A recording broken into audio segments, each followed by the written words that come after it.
Welcome to this journey through one of the most disturbing cases recorded in the history of Alabama.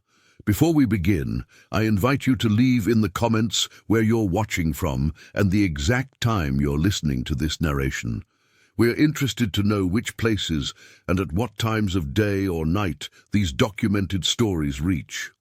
The year was 1842, when Catherine Williams first arrived in Montgomery County, Alabama.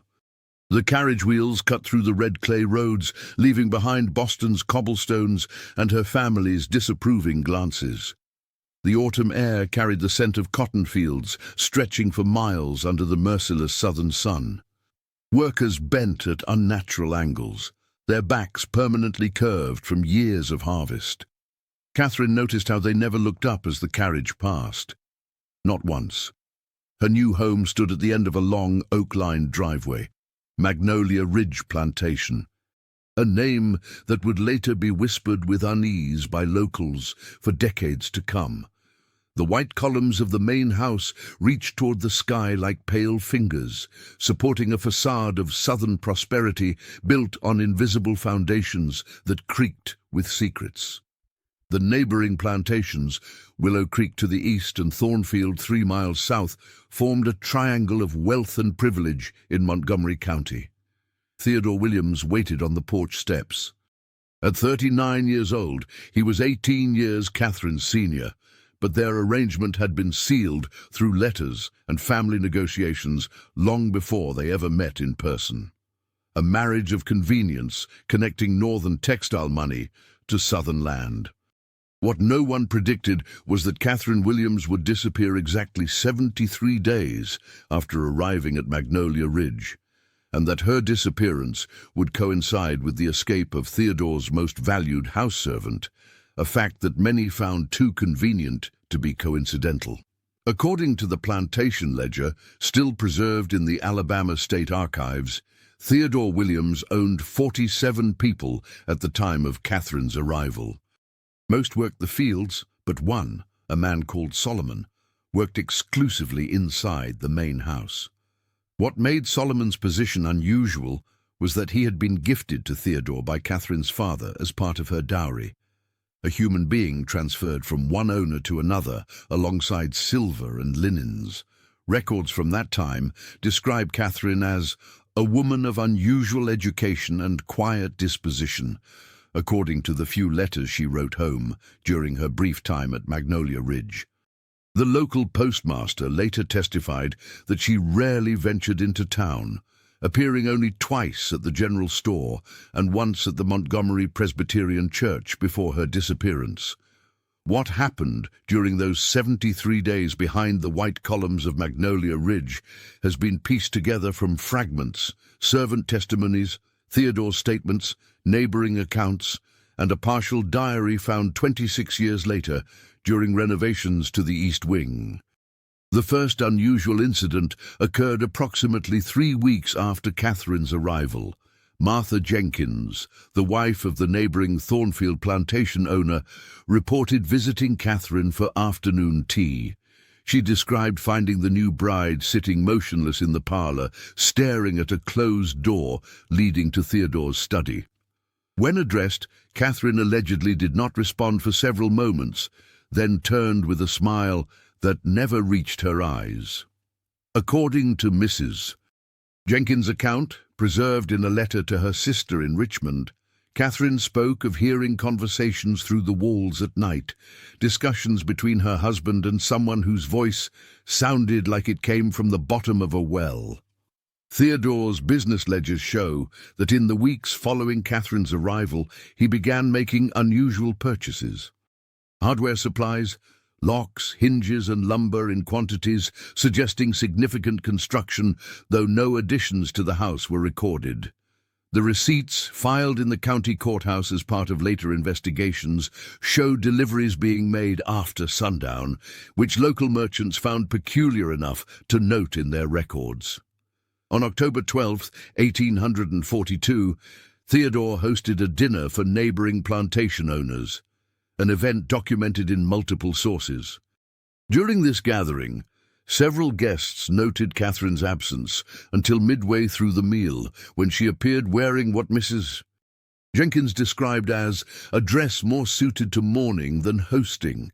According to the account of James Harrison, owner of Willow Creek Plantation, Catherine spoke little, but at one point interrupted a discussion about property boundaries by asking, "How deep must one dig before the land truly belongs to them?" The question was met with uncomfortable laughter and quickly dismissed. The following day, Theodore's personal physician, Dr. Robert Anderson, was summoned to Magnolia Ridge. His ledger, discovered in 1967 in his grandson's attic, records treating Catherine for feminine hysteria and delusions, prescribing bed rest and isolation. The same ledger contains a curious marginal note. Patient insists on sounds beneath floorboards. Husband confirms recent rodent issues. Peculiar scratching observed during examination. Catherine's daily movements became increasingly restricted following this medical visit.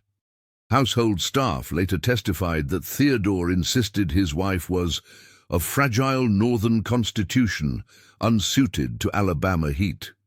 He ordered windows in the east wing sealed and instructed that no one should disturb her rest. Sarah Johnson, a kitchen worker, reported that meals sent to Catherine's room often returned untouched, though the water pitcher was consistently emptied.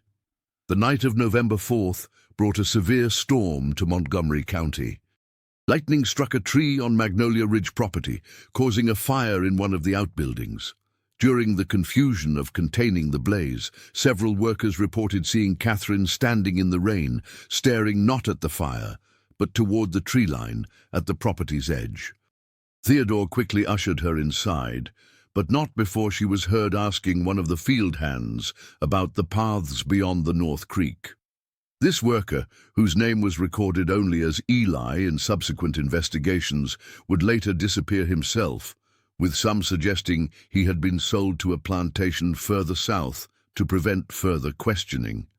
In mid-November, Catherine convinced Theodore to allow her a trip into Montgomery proper, accompanied by Solomon. According to the account of shopkeeper William Parker, preserved in county records, Catherine purchased writing paper, ink, and a small locked box. Parker noted that she spoke quietly to Solomon during the transaction, in a manner he found uncommonly familiar.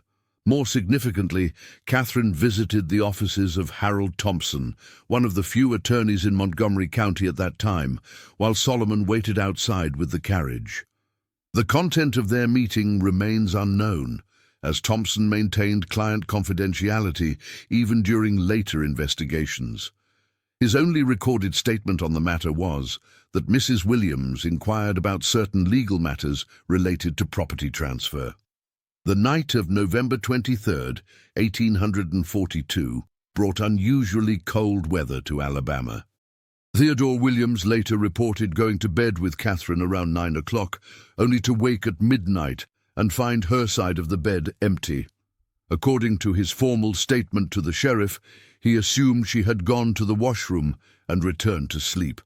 It wasn't until morning that her absence was noted and a search of the property initiated.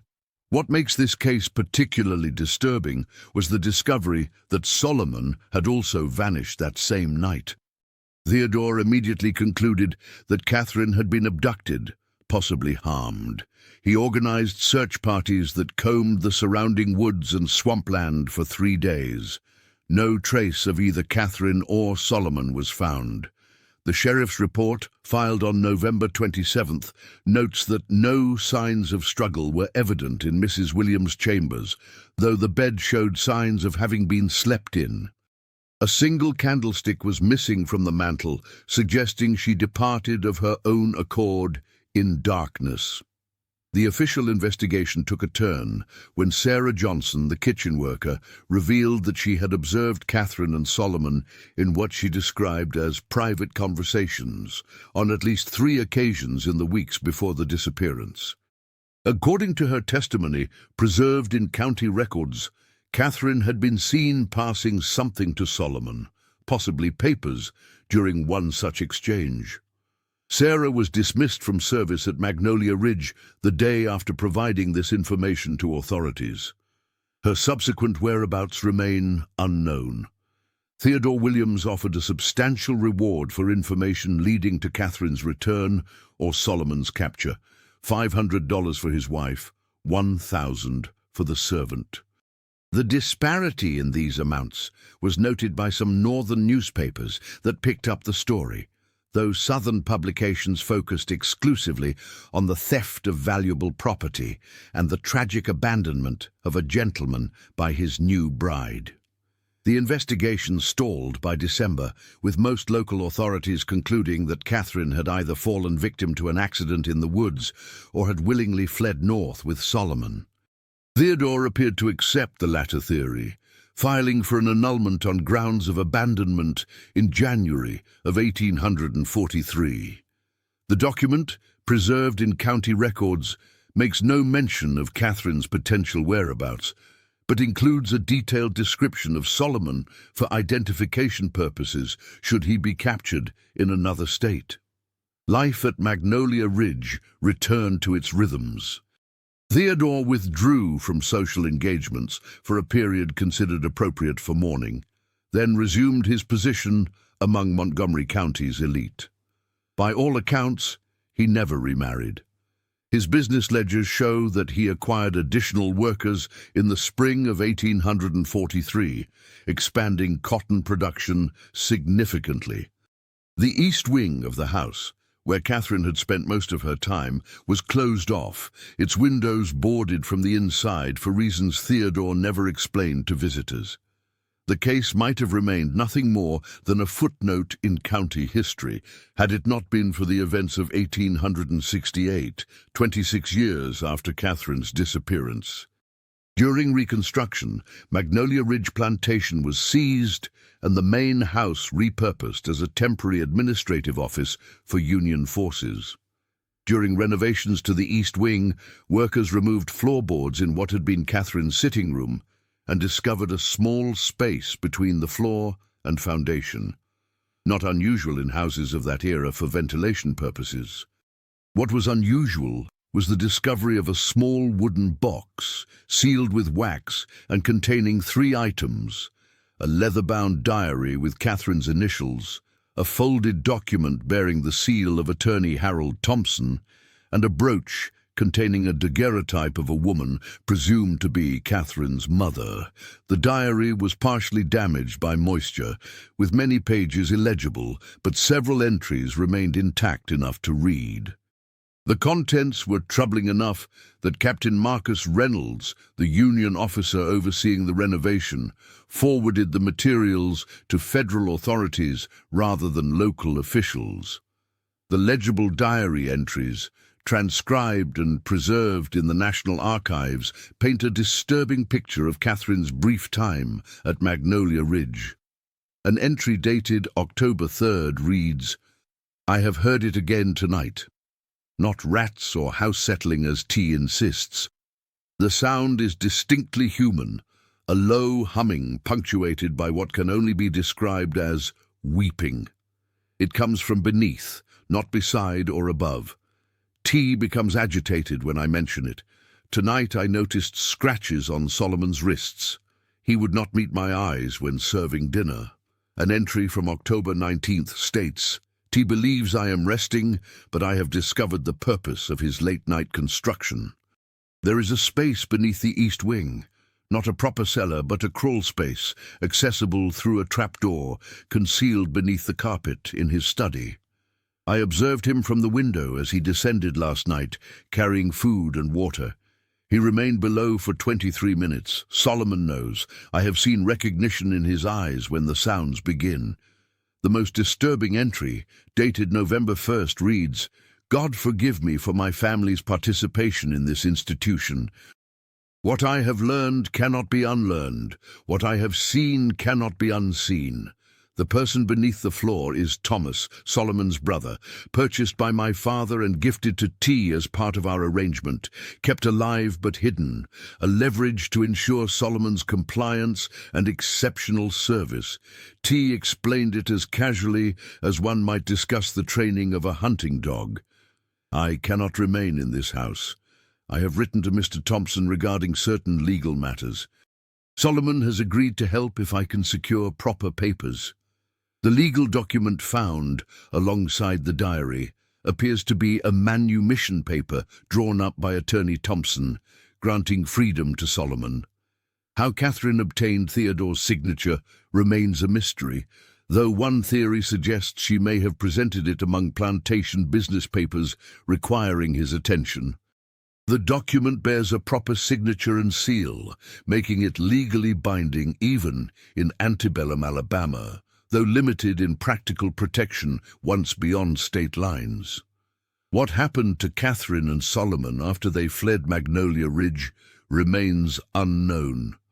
No confirmed sightings were ever documented. Theodore maintained until his death in 1874 that Catherine had been coerced or manipulated by Solomon, refusing to consider any alternative narrative. The discovery of the diary and documents came too late for any meaningful justice. The war had ended, slavery had been abolished, and Theodore had lost much of his fortune in the Confederate collapse. Local legend in Montgomery County claims that Theodore never actually closed off the East Wing due to grief, as he had claimed. Some suggest he sealed it because he could still hear the sounds from below.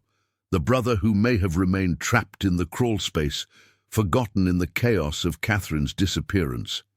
This theory gained traction after an archaeological survey in 1952 discovered human remains beneath the former East Wing foundations, remains that were never properly identified before the site was developed into farmland.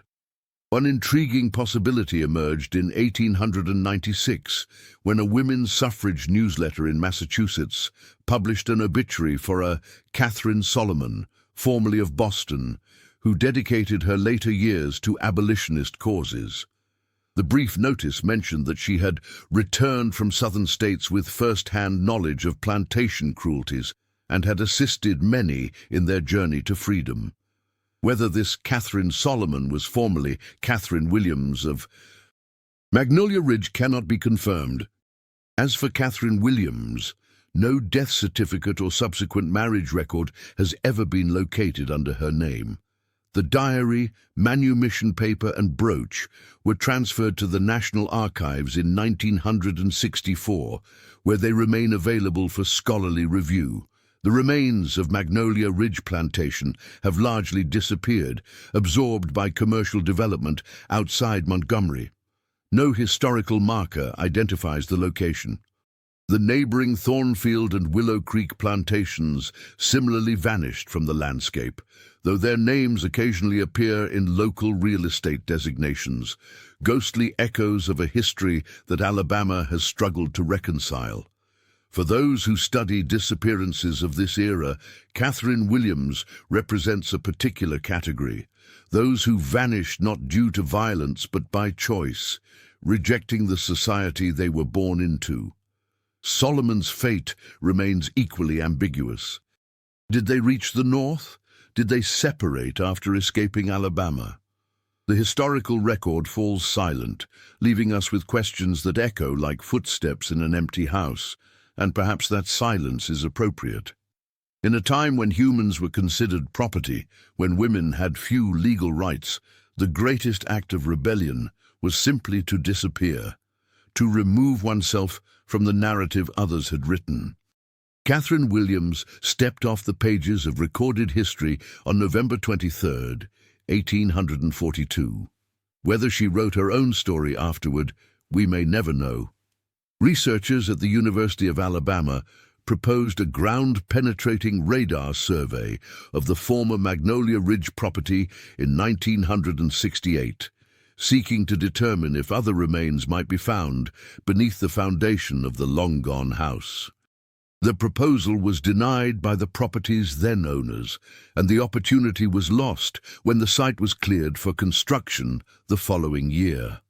Some questions about Magnolia Ridge will remain forever buried, much like whatever or whoever may have once been kept beneath its floors.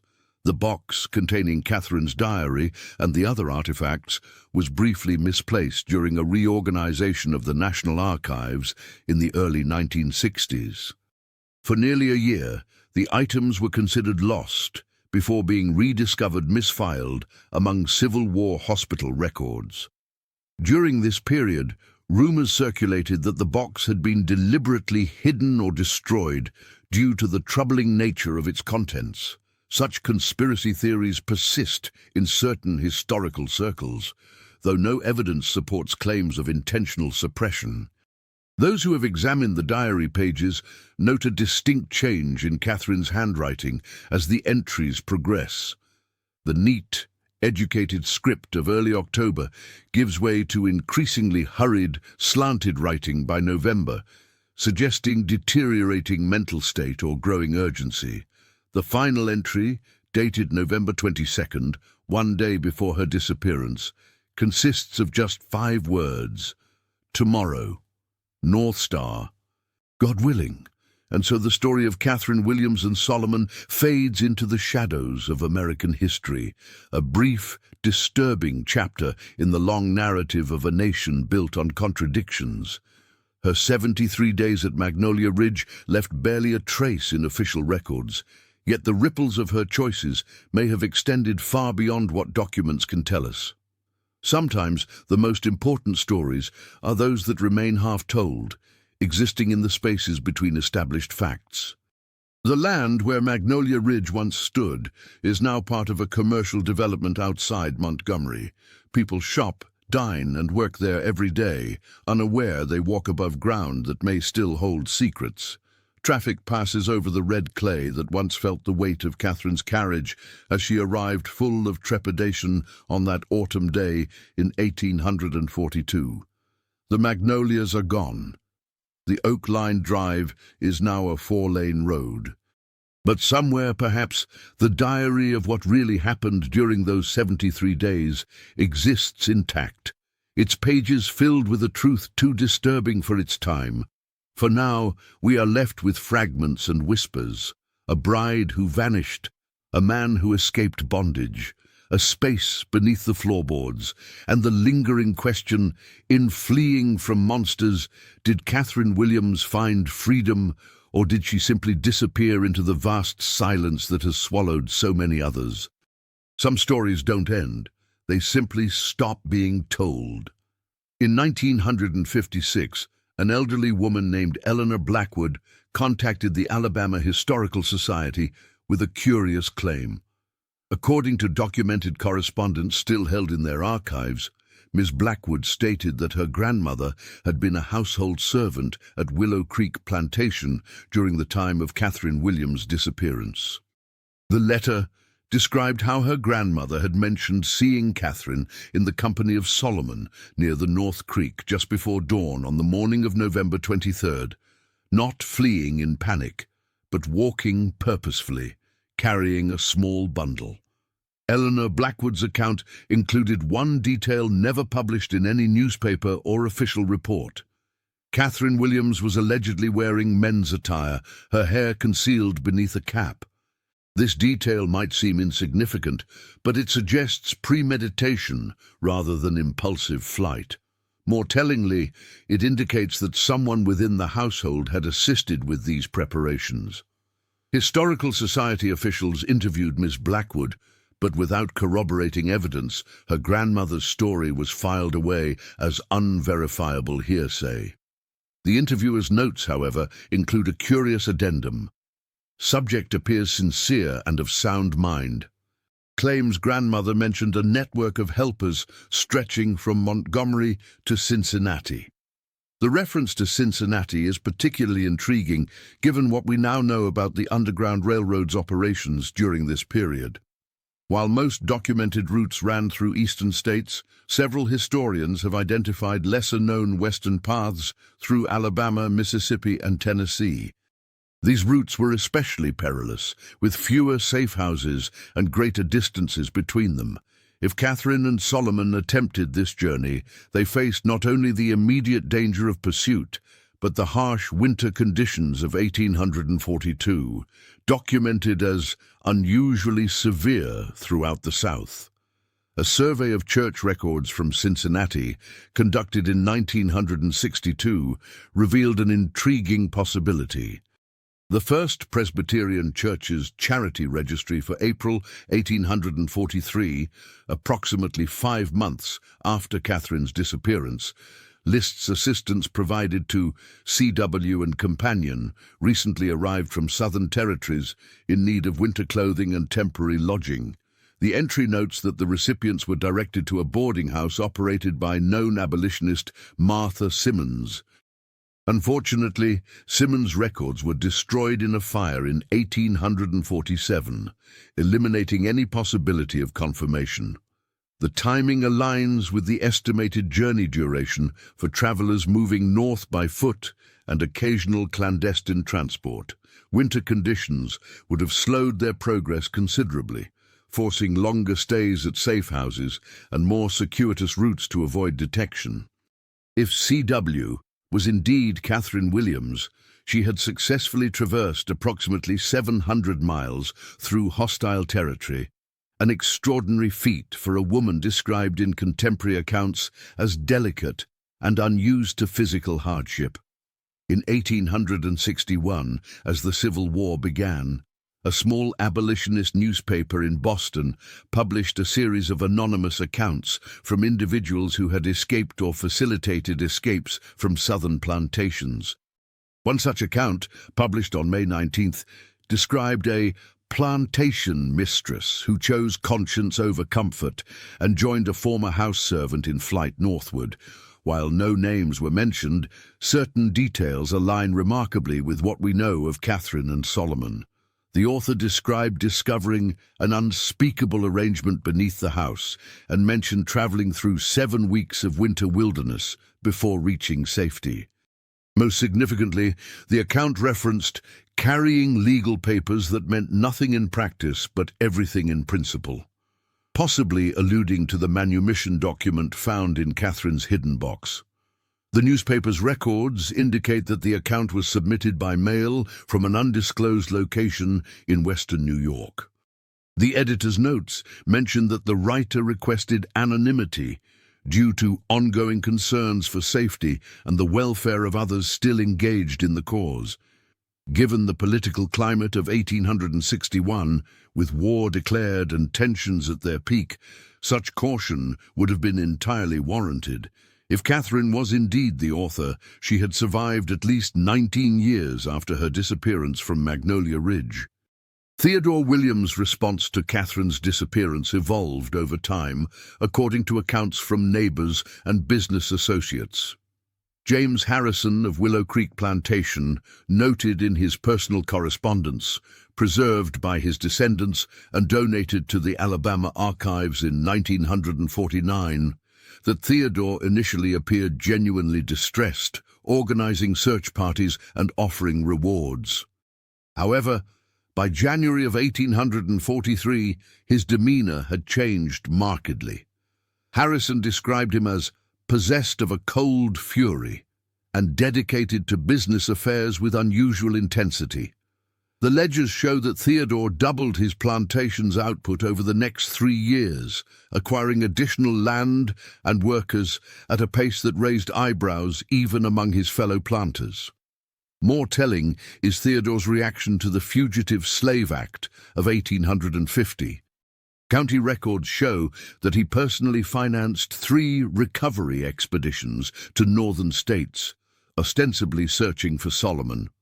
These expeditions, led by professional slave catchers, focused particularly on communities in Ohio and New York with known abolitionist sympathies.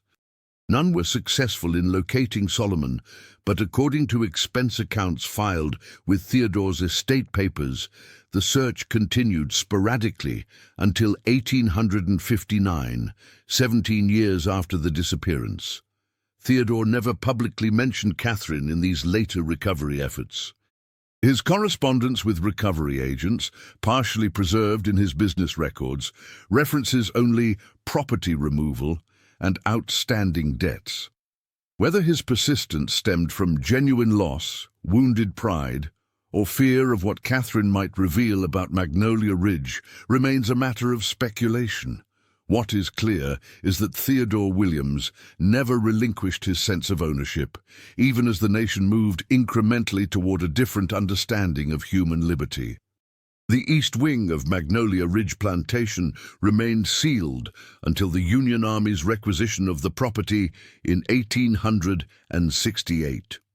According to the testimony of Isaiah Turner, a former worker who provided information to Union Captain Marcus Reynolds, Theodore maintained the curious habit of standing outside those boarded windows on certain evenings, particularly during November. Turner described seeing Theodore place his palm flat against the sealed window frame, as though feeling for warmth or movement within. When questioned directly about the East Wing, Theodore reportedly told visitors it remained closed due to persistent structural concerns rather than sentimental attachment.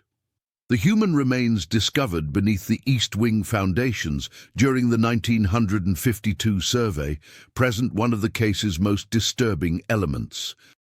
The survey report, completed by archaeologist Dr. William Foster, describes finding adult male remains in a space approximately 3 feet high and 6 feet square, accessible only through a narrow trapdoor that had been subsequently sealed from above.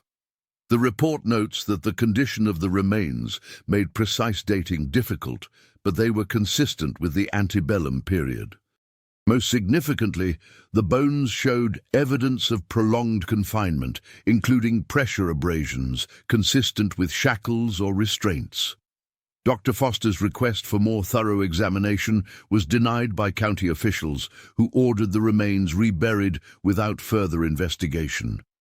His field notes, preserved at the University of Alabama, include the observation that the space contained sufficient room for a human to survive for extended periods if provided minimal sustenance, and that scratch marks on the wooden supports suggest desperate attempts to either signal or escape.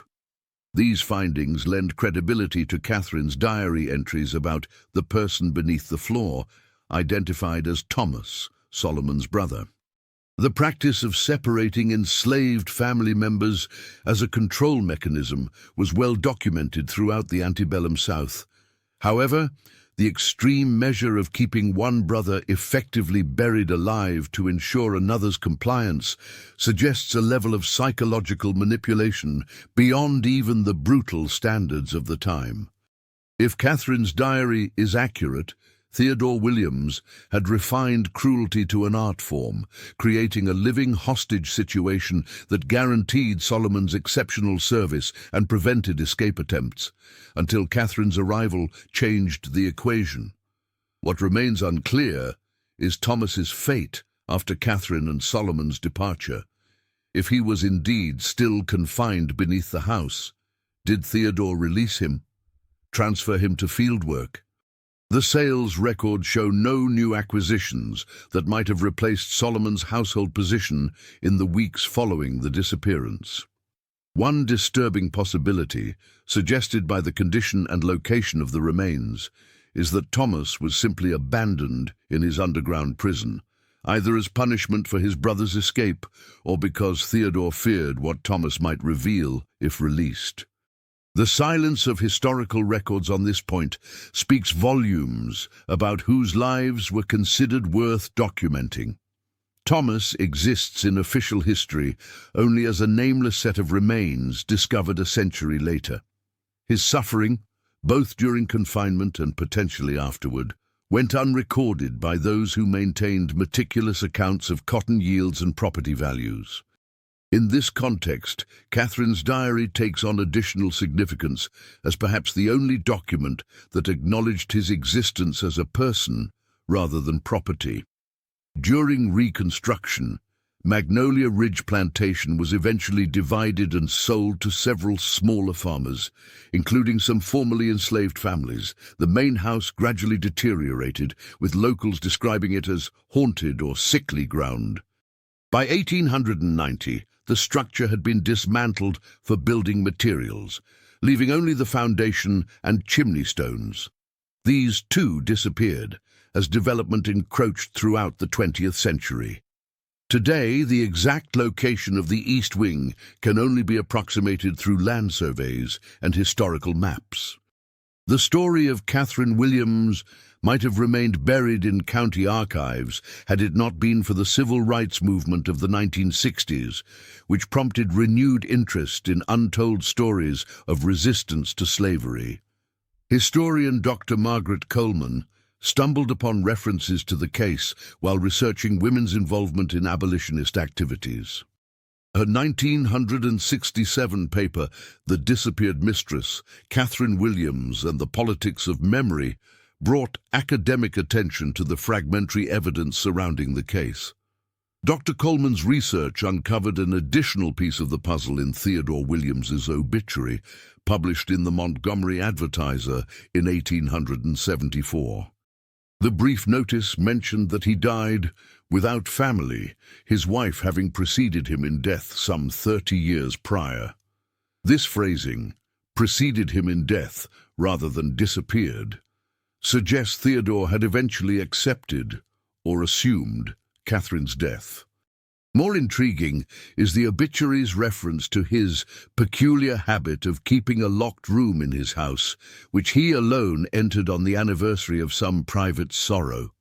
If this room was within the sealed East Wing, it suggests Theodore maintained some ritual connection to the events of 1842 until his death. The case took another turn in 1969 when researchers at Oberlin College in Ohio, a known terminus of the Underground Railroad, discovered a list of donations to the college's scholarship fund from 1852. Among the contributors was a Mrs. C. Solomon, who provided a modest but significant sum earmarked for education of those formerly in bondage. The address provided was in Rochester, New York, a city known for its strong abolitionist community and the home of Frederick Douglass's newspaper, The North Star. The name Solomon takes on particular significance in light of Catherine's diary reference to Solomon's brother Thomas. If Catherine took Solomon's name after their escape, either as disguise or out of genuine relationship, it would explain the Catherine Solomon referenced in the Massachusetts suffrage newsletter obituary discovered earlier. It would also align with practices documented among some abolitionists who sometimes formed family-like bonds with those they helped escape. The historical record offers no definitive evidence of the exact nature of Catherine and Solomon's relationship after their flight, but their names remain linked across multiple archival sources spanning several decades. Rochester City directories from 1853 through 1860 list a C. Solomon, seamstress, at an address near the city's 3rd Ward, an area known for its abolitionist activity. The 1860 census records for that address show a household headed by Catherine Solomon, age 45, birthplace Massachusetts, living with Samuel Solomon, age 50, birthplace undisclosed. Whether Samuel was Solomon's chosen free name remains speculation, but the ages and origins align with what we know of Catherine Williams and the man who escaped with her. The most tantalizing potential evidence emerged in 1972 when a family in Rochester donated a collection of letters to the city's historical society. Among them was correspondence between their ancestor, a known Underground Railroad conductor, and various contacts along the network. One letter, dated June 1843, makes reference to the unusual pair recently arrived from deepest Alabama, the lady and her companion who reversed the expected roles. The letter goes on to state that They carry papers of significant moral, if not legal, weight, and their account of conditions at their former residence has strengthened the resolve of many previously hesitant supporters. If this refers to Catherine and Solomon, it suggests they had integrated into abolitionist circles in Rochester by mid-1843 and were sharing their experiences to further the cause. The papers of significant moral weight likely refers to the manumission document Catherine had secured for Solomon, a powerful symbol even if unenforceable in practice once they returned to the South. The reference to reversed roles almost certainly alludes to a white plantation mistress choosing to flee with an enslaved person, an extraordinary reversal of the social order that would have made their story particularly compelling to abolitionist audiences. The Rochester Historical Society records include fragmentary references to public talks given by unnamed escaped slaves and their allies throughout the 1840s and 50s. One such event, advertised in the Rochester Freeman in October 1847, promised testimony from one who witnessed the peculiar institution from both sides of the divide. While no transcripts of these talks survive, they demonstrate that first-hand accounts from the South were actively sought and shared within northern abolitionist communities. The Civil War brought significant changes to Rochester's abolitionist community, as many redirected their energies toward supporting the Union cause. City records show that Samuel Solomon enlisted in the U.S. colored troops in 1863, despite being approximately 53 years old at the time, well above typical enlistment age. His military record lists his previous occupation as carpenter and notes that he served primarily in non-combat support roles until the war's end. He returned to Rochester in 1865, where city directories show he established a small carpentry business. Catherine Solomon's activities during the war years are less documented. The Rochester Ladies' Anti-Slavery Society records mention a Mrs. S. who coordinated bandage-making efforts and collected supplies for colored regiments. Whether this was Catherine remains unconfirmed. By 1870, the Rochester Directory shows Widow C. Solomon at the same address, suggesting that Samuel, like Solomon, had died by this time. The widow designation is particularly interesting, as it implies a legally recognized marriage, something that would have been impossible during their time in Alabama. The Massachusetts Suffrage Newsletter obituary from 1896 describes Catherine Solomon as having dedicated her remaining years to causes of justice, particularly education for freedmen and political rights for women. It mentions that she left no children but many who considered her a mother figure in the struggle for liberty. According to the notice, she was buried in Mount Hope Cemetery in Rochester, the same cemetery where Frederick Douglass was laid to rest. However, cemetery records from this period are incomplete, and no marked grave bearing her name has been identified. If the Catherine Solomon, who died in Rochester in 1896, was indeed formerly Catherine Williams of Magnolia Ridge Plantation, she lived 54 years after her dramatic escape from Alabama. During those decades, she would have witnessed the Civil War, emancipation, Reconstruction, and its subsequent unraveling. The world she left behind in 1842 transformed radically, though never completely. The questions she faced that November night, about courage, complicity, and the price of silence, remain relevant to American society today. The story of Catherine Williams and Solomon represents a rarely documented narrative in American history, one where those with privilege chose to reject it out of moral conviction. That their story survives only in fragments speaks to the power of the systems they challenged. Records were not designed to preserve accounts of resistance, but to maintain the status quo. Every diary entry, newspaper mention, and census record that helps reconstruct their journey exists almost by accident, small tears in a carefully woven fabric of historical amnesia. For researchers and historians, the case raises methodological questions about how we reconstruct lives that deliberately stepped outside official documentation. Catherine and Solomon's story emerges not from a single authoritative source, but from the convergence of multiple fragmentary records, none of which tells the complete story alone.